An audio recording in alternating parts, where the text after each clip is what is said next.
A good teacher has the opportunity and the ability to inspire their students, to challenge them, to help them get beyond any point that they thought they themselves could go, and in the process of doing, change their lives. My Algebra 2 teacher was not a good teacher. And I don't just say that because I struggled in the class. I say that because the vast majority of the class struggled with the class, and she had no desire to fix that problem.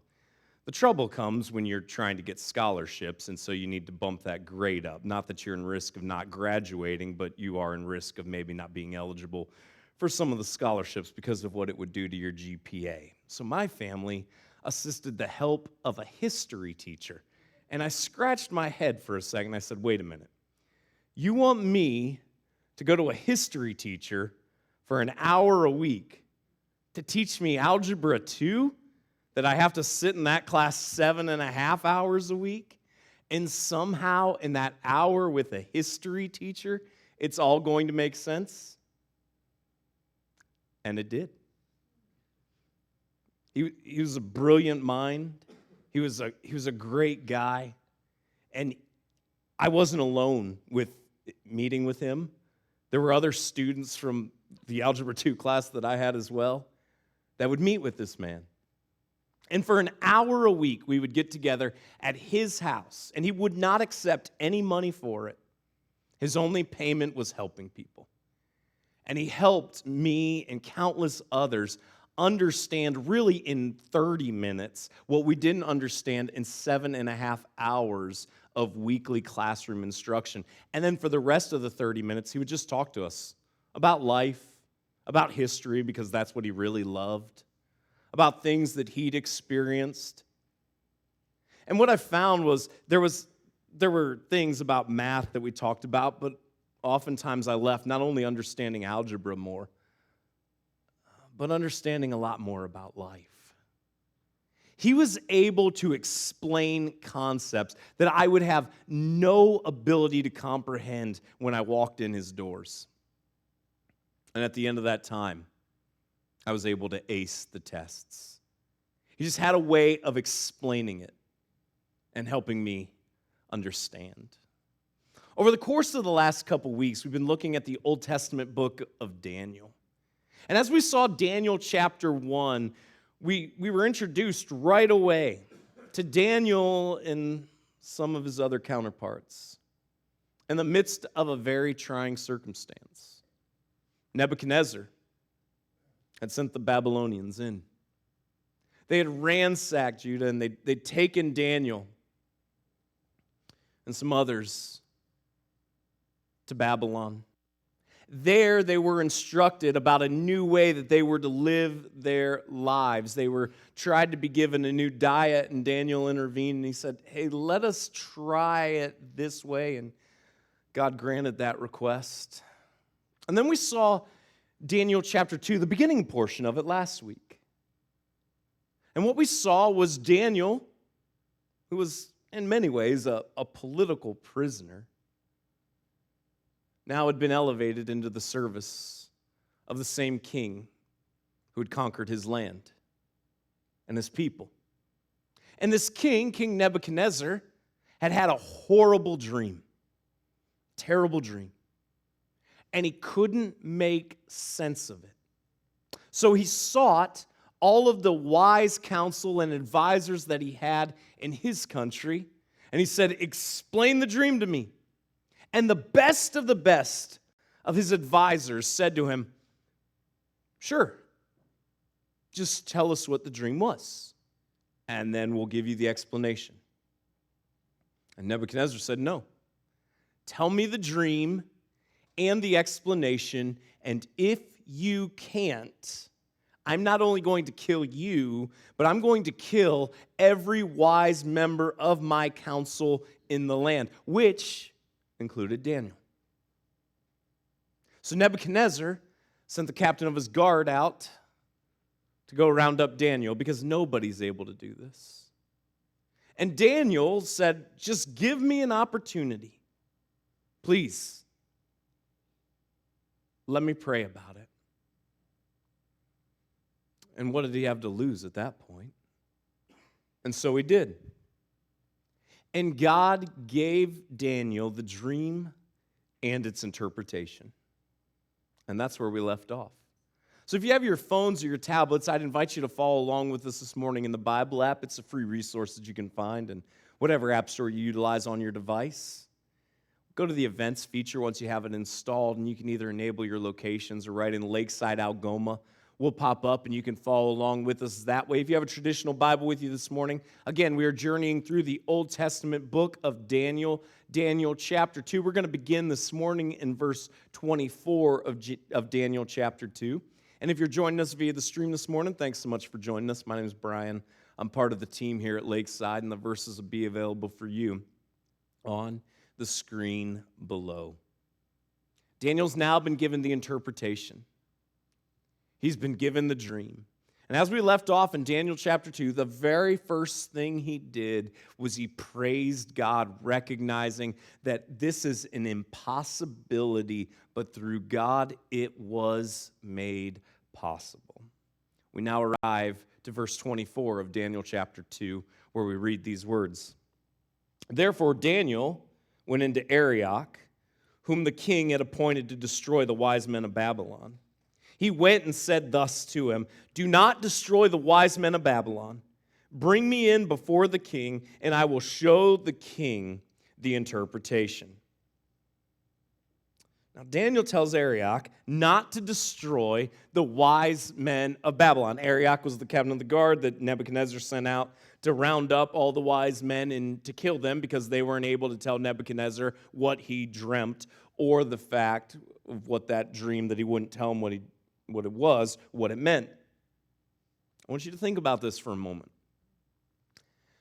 Daniel has not only now been given the interpretation of the dream and the dream by God, but he races in to the man who was sent to round him up to ultimately execute him. And what does he say to him? We must hurry. We must hurry. Do not destroy the wise men of Babylon. Think about this. It was Babylon that has brought Daniel into captivity. It was Babylon that has destroyed Daniel's home. It was Babylon that went and brought him back. Now, if I am taken political prisoner, my home and family are destroyed, people that I care about killed,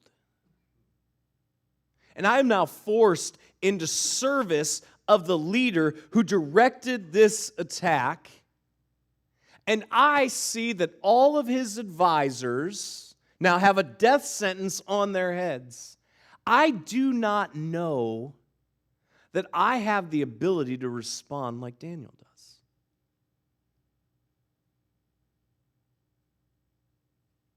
Some of these advisors may have been the very same advisors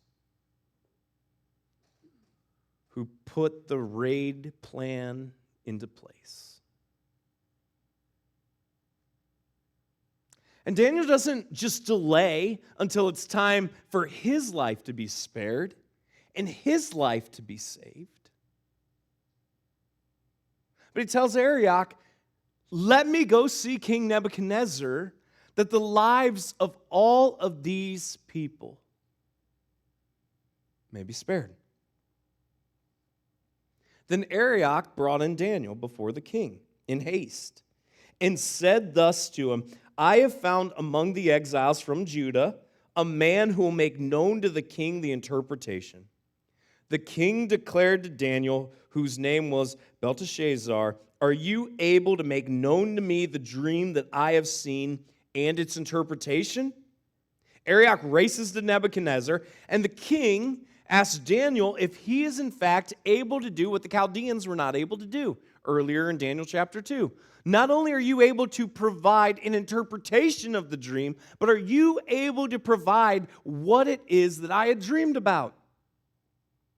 And Daniel, verse 27 says, answered the king and said, no wise men enchanters, magicians, or astrologers can show to the king the mystery that the king has asked.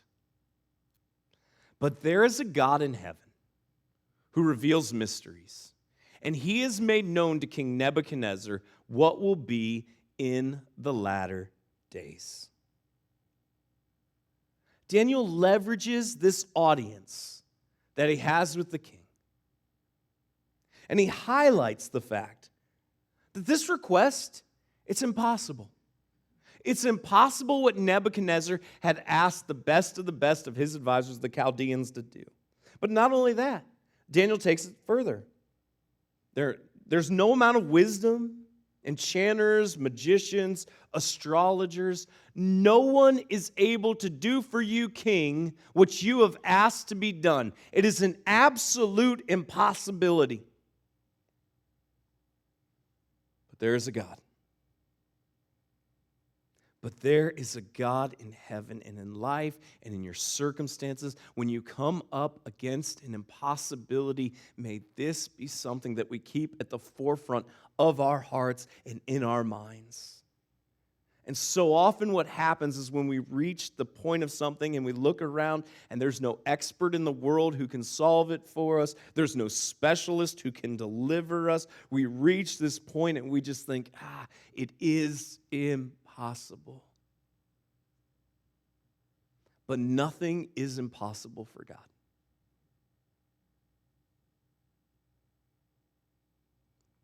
But there is a God. King, what you have asked, absolutely impossible. But there is a God. And Daniel leverages this opportunity once again to declare the power of God. Nebuchadnezzar, this is impossible. Understand that. But God is able to do the impossible. And then we go on to the last part of verse 28. Your dream and the visions of your head as you lay in bed are these. To you, O king, as you lay in bed, came thoughts of what would be after this. And he who reveals mysteries made known to you what is to be. But as for me, this mystery has been revealed to me, not because of any wisdom that I have more than all the living, but in order that the interpretation may be known to the king, and that you may know the thoughts of your mind. Daniel described the implications of the dream and the reason that God gave him the interpretation. You're like, what's the dream? What is it? You saw, O king, and behold, a great image. This image, mighty and of exceeding brightness, stood before you, and its appearance was frightening. The head of this image was of fine gold, its chest and arms of silver, its middle and thighs of bronze, its legs of iron, its feet partly of iron and partly of clay. And as you looked, a stone was cut out by no human hand. And it struck the image on its feet of iron and clay and broke them in pieces. Then the iron, the clay, the bronze, the silver, and the gold all together were broken in pieces and became like the chaff of the summer threshing floors. And the wind carried them away so that not a trace of them could be found. But the stone that struck the image became a great mountain and filled the whole earth.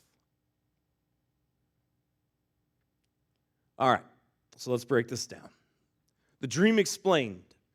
First, there's a massive image that shows up, and it's blindingly bright, just blindingly bright. Think the brightest your eyes have ever seen, and that's what King Nebuchadnezzar experienced in his dream, and he's frightened. And this is just a massive image that has a gold head. Chest and arms are made of silver, so we have precious metals, a golden head. Chest and arms, they're silver. Middle and thighs, they're bronze, more precious metals. The legs are iron. And the feet are iron and clay. And then we have a stone cut out by no human hand that struck this massive image, and it just completely breaks it. Now, all of these are impressive. All these are impressive materials. And we might think to ourselves, really, is iron all that impressive? But in that day and age, all of these are highly impressive materials. Iron, clay, bronze, silver, gold. And they're broken to the point that they completely vanish, like the wind that carries chaff away. And the stone was a great mountain, and it filled the whole earth. Now, this is the dream that Nebuchadnezzar had. Then we get to verse 36. This was the dream. Now we will tell the king its interpretation. You, O king, the King of kings, to whom the God of heaven has given the kingdom, the power, and the might, and the glory, and into whose hand he has given, wherever they dwell, the children of man, the beasts of the field, and the birds of the heavens, making you rule over them all. You are the head of gold. Now we get to the interpretation. This dream it's fascinating, it's interesting, it's a little weird. And now Daniel not only is able, through God's gift to him, to give Nebuchadnezzar the exact nature of what he dreamt about, but he's also able to tell him the interpretation. And he starts to do that. He says, Nebuchadnezzar, you are the head. You are the head. It's golden. Babylon is the golden kingdom. You are the king. But it is God that has given you the kingdom, the power, the might, the glory, and the control that you enjoy. And I want you to really remember that, because you've got to go back to how this book started. In Daniel chapter 1, right off the bat, what were we told? That Nebuchadnezzar and the forces from Babylon went into Judah and they overtook it, and that all of this was permitted by God. That God allowed all of this. And Nebuchadnezzar is building this impressive kingdom. He is an impressive king. He is the golden head. But all of this is made possible because God allowed it. And yet again, we see another reminder in the book of Daniel that everything is under God's control. The great things that happen to us in our lives are under God's control. The horrific events that we experience that we would never again want to endure and that we would wish upon no one are also under God's control. This king from Babylon that went into Judah, destroyed it, and took Daniel away. All of that happened under God's control. Nebuchadnezzar is king under God's control. He goes on with the interpretation. Another kingdom, inferior to you, shall arise after you. And yet a third kingdom of bronze, which shall rule over all the earth. And there shall be a fourth kingdom, strong as iron, because iron breaks to pieces and shatters all things. And like iron that crushes, it shall break and crush all these. And as you saw, the feet and toes, partly of potter's clay and partly of iron, it shall be a divided kingdom. But some of the firmness of iron shall be in it, just as you saw iron mixed with soft clay.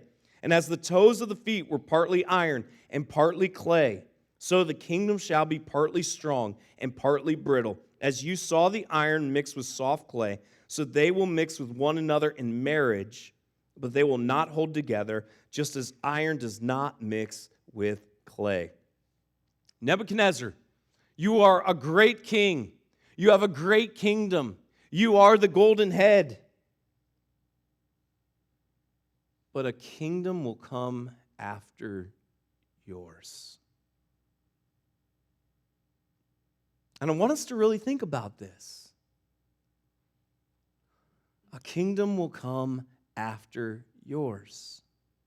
Nebuchadnezzar, your kingdom, it will not last forever. There's a season. And then it's over. And there will be another kingdom. And then this other kingdom, it isn't going to be as impressive as yours. But there will come a time for that kingdom. And then after that kingdom will come a third kingdom. Even a little less impressive, but larger in scale. Now we know from history that after Nebuchadnezzar and the Babylonian rule, it was the Medes and the Persians. They are the second kingdom, the silver kingdom. And then after the Medes and the Persians, we know from history, there's the third kingdom, Greece. Alexander the Great. And his rule spreads across the world. But his rule, too, was temporary. And the fourth kingdom is the Roman Empire. Now, in Daniel's day, iron was the strongest material that they had. And Rome was by far the strongest of any of these kingdoms that are listed. They didn't go as far out, even as Alexander the Great did, but in terms of the way that they ruled, they were the strongest kingdom of any of these. And then we have this idea of these toes, and the toes represent different nations that come together in a singular confederacy. All right, now, for those of you who aren't history buffs and those of you who are wondering, what does any of this have to do with us, just stay with me, okay? Just stay with me. And in the days of those kings, the God of heaven will set up a kingdom that shall never be destroyed, nor shall the kingdom be left to another people. It shall break in pieces all these kingdoms and bring them to an end, and it shall stand forever, just as you saw that a stone was cut from a mountain by no human hand, and that it broke in pieces the iron, the bronze, the clay, the silver, and the gold. A great God is made known to the king, what shall be after this. The dream is certain, and its interpretation sure. God of heaven will set up a kingdom that will ultimately never be destroyed. The Babylonian Empire, it lasted for a while, destroyed. The Medes and the Persians, they ruled and reigned for a season, destroyed. Greece, they came on the scene, conquered more of the world up to that point than anybody else. But their rule too was temporal. Then the Roman Empire. But God of heaven will set up a kingdom that will never be destroyed. And this stone that hit this image, and it made gold and silver and bronze and iron and clay disappear like dust in the wind. This stone filled the entire earth. And the hope for all of us is this stone represents Jesus. And Jesus conquers all. Now people argue. People argue about this, and they argue whether this started at Christ's first coming or whether this was completed then, whether there will be a reestablishment of the Roman Empire in future events at Christ's return. And I have my view, which I think is right. And if you've studied Daniel and the end times, you probably have your view, which you think is right. And that's great for us to talk about. And it could be a lot of fun. We could have a Bible study about it. But this morning isn't really the time for that. What I want us to understand, regardless of how we personally think these events are likely to come about, is this. Every other king and every other kingdom is temporary. Every other king and every other kingdom is temporary. Every other president is temporary. Every other nation is temporary. And what I want to challenge those of us who love and follow Jesus with is this: how much time, how much energy, how much money, how much effort, how much thought, how much attention are we devoting to something that we already know is going to be crushed and is going to blow away like dust in the wind? Now, make no mistake, I am not saying we shouldn't care about our country. I am not saying it's wrong to be patriotic. I am not saying that we shouldn't be involved in politics. We are called to be dual citizens. But remember, first and foremost, our citizenship is in heaven. And the reality is this: politicians and platforms and parties in nations are all temporary. They're all temporary. They all matter. It matters who's in power. It matters the platforms that people champion. All of those things matter. But if our hope is found in a president or a politician or a platform or a political party, we are putting our hope in something that is going to be broken into pieces and blow away like dust. And the call for us who love and follow Jesus is to put our hope and our attention and our focus in something so much greater. When we first came to Lakeside, we were from outside of the area. We moved here from Northeast Ohio, and we had an idea of where we wanted to buy a house, but we weren't entirely sure. And so for the first year of being here, we lived in an apartment. Now, make no mistake, we decorated the apartment. We had furniture in it. We kept it clean. We took care of it, because that's where we lived. But for that entire year, a lot of our possessions were in a storage unit. A lot of things we could have done better, but we recognized the entire time, this isn't really home. We wanted it to be nice. We wanted it to be clean. We wanted it to be a great environment in which we lived. We wanted our kids to feel safe and to be a place where you could just release all the stress of the day when you walked in. But every time I'd climb up those steps, I was reminded, this isn't ultimately our home.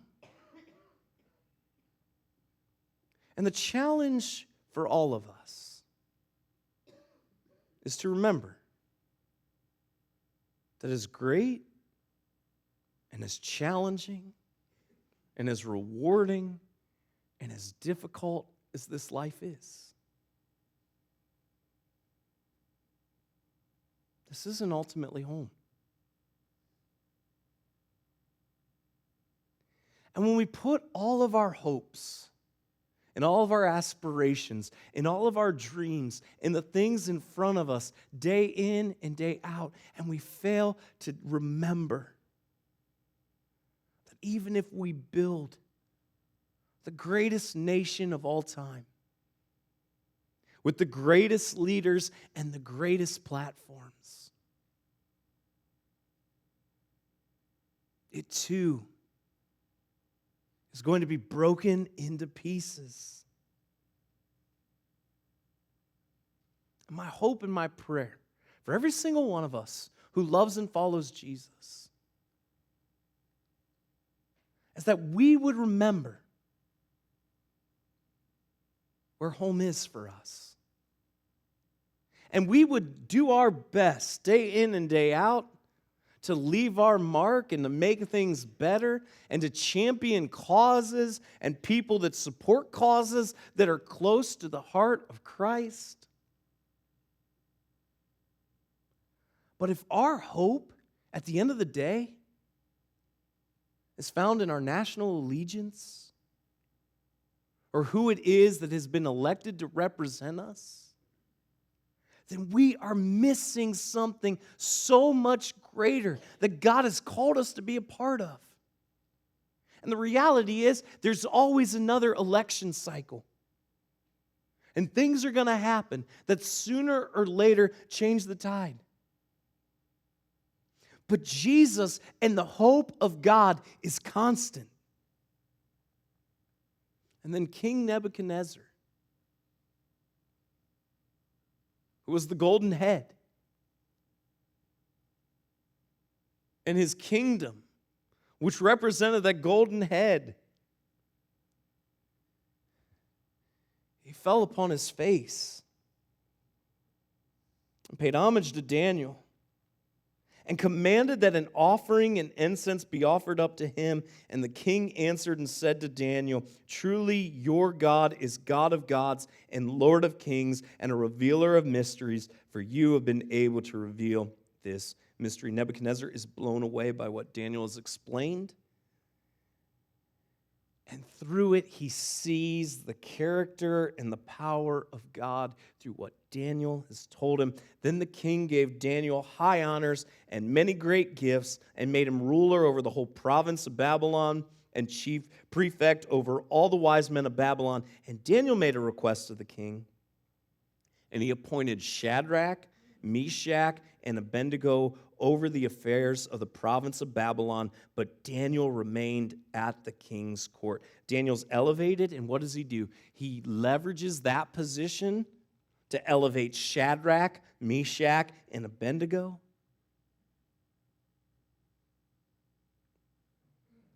Now, I sometimes wonder if this was today,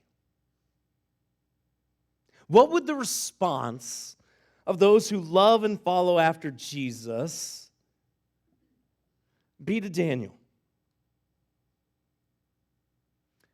And I don't know for certain, but I'm pretty sure I do. Oh, there's the guy who follows after God. That's taken captive. And now is serving in a position of leadership, the very king who conquered our land. There would be tweets or X's, whatever they're called now. There would be Facebook statuses. There would be blogs for a few people left who still actually blog. And Daniel would be ripped to shreds for being a sellout, for turning his back on his principles and his people. His faith would be called into question. How can somebody who legitimately follows after God serve such a wicked leader?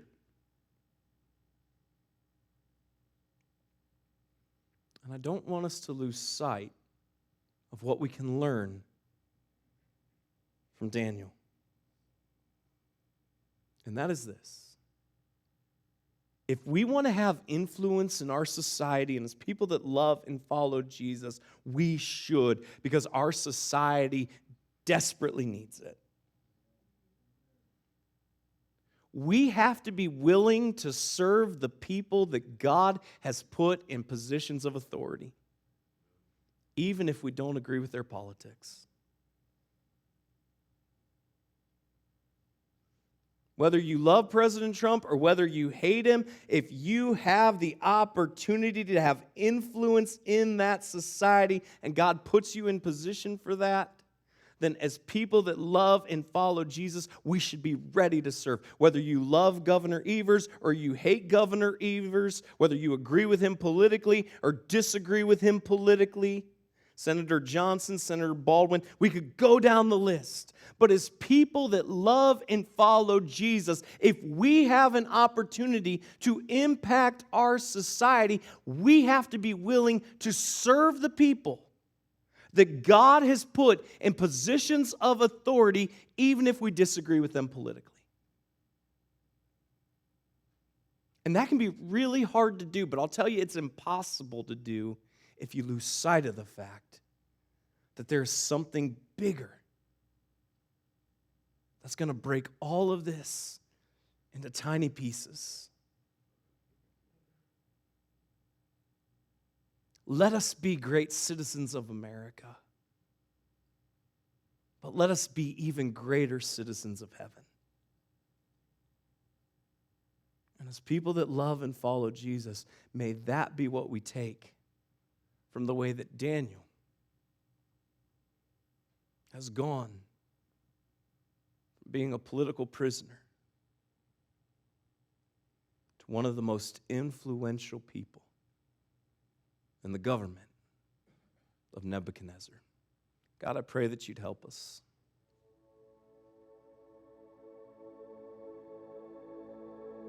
Give us platforms and opportunities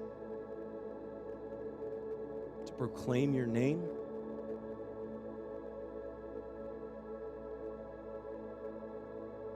I pray, God, that you would help us remember that you are greater and you're building something so much greater than what we see before us.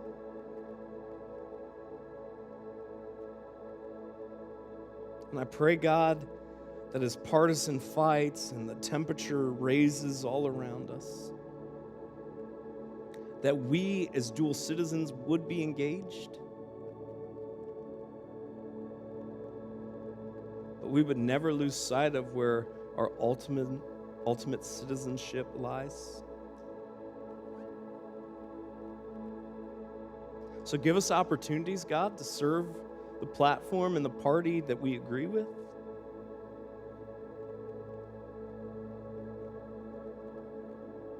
Give us opportunities to serve the party and the platform with whom we disagree. May we elevate the hope of Jesus to all.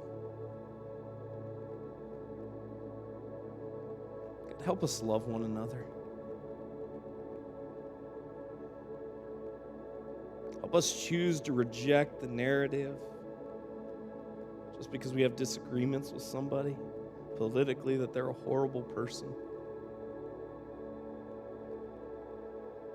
And I pray, God, that there would be a real desire within all of us who love you to serve one another. Change us and shape us, Jesus, for your glory, we pray. Amen.